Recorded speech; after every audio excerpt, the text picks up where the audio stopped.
Guys আসসালামু আলাইকুম রহমতুল্লাহি ওয়া বারাকাতুহু। আমরা চলে আসলাম আজকে কাজের সাইডে। আজকে অন্তত কালকে আমাদের রোজা, আগামীকাল আমাদের রোজা।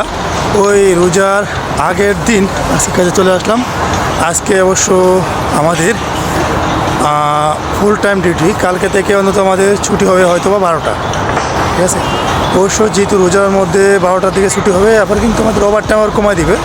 প্লাস যেখানে আমাদের 100 টাকা দিত ওইখানে আমাদের 80 টাকা দিবে।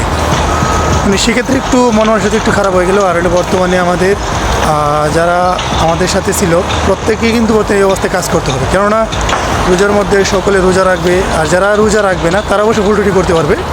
আর যারা রোজা রাখবে তাদের জন্য অবশ্যই 12টা পর্যন্ত 2টা পর্যন্ত ডিউটি। আর তারা চলে যাবে বর্তমান আপনার 2টার দিকে। রুমে যেতে যেতে প্রায় 3:30 4টা মতো বাজে যাবে। ওই জায়গায় কিন্তু সেম টু সেম হয়তো বা যারা রোজা রাখবে তাদেরকে 2 ঘন্টা ওভার টাইম দেওয়া হবে না, যেখানে যে রুলস আর কি। কিন্তু আমরা আগে যেহেতু কাজ করতাম ওই কাজের মধ্যে কিন্তু আমাদের কিন্তু আপনাদের ফুল ডিউটি দেওয়া হতো। কিন্তু এখন বর্তমানে যেখানে আসি এখানে কিন্তু বর্তমানে আমাদের 2 ঘন্টা করে ওভার টাইম কমাই দিতেছে। যাই হোক, সমস্যা নেই, আলহামদুলিল্লাহ। যত 30টা রোজা তো রাখতে হবে, তাই না? আমরা যারা মুসলমান তারা কিন্তু অবশ্যই আমাদের প্রত্যেক দিন, প্রত্যেক মাসের এবং কি প্রত্যেক বছরের আমাদের 30টা রোজা অবশ্য আমাদের কিন্তু রাখতে হবে বাধ্যতামূলক। হয়তো বা কোনো না কোনো কারণবশত আমাদের একটা রোজা ছুটে যায়, সেক্ষেত্রে অবশ্যই আমাদের আলাদা হিসাব।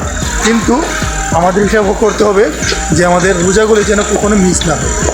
যদি অবশ্যই আমাদের রোজা মিস হয়, নামাজ মিস হয়, সেক্ষেত্রে কিন্তু এটা কিন্তু আমরা দায়ী থাকবো উপরওয়ালার কাছে। হয়তো আমরা এই যে 12 মাসের ভিতরে 11 মাস অবশ্য খাওয়া দাওয়া করি, কিন্তু জাস্ট একটা মাস আমাদের রোজা। তো রোজার মধ্যে অবশ্য আমরা একটা মাস সুন্দর করে পালন করার চেষ্টা করব, সুন্দর করে থাকার চেষ্টা করব। 30টা রোজা যেন পালন করতে পারি, সেই ক্ষেত্রে আমাদের সকলের খেয়াল রাখতে হবে। আর সকলেই আমার ভিডিওটা ভালো লাগলে একটা লাইক, একটা কমেন্ট, একটু শেয়ার করে দেবেন। আর যদি ভালো লাগে অবশ্যই সকলের সাথে মিলেমিশে রোজাগুলো রাখার চেষ্টা করবেন। আসসালামু আলাইকুম।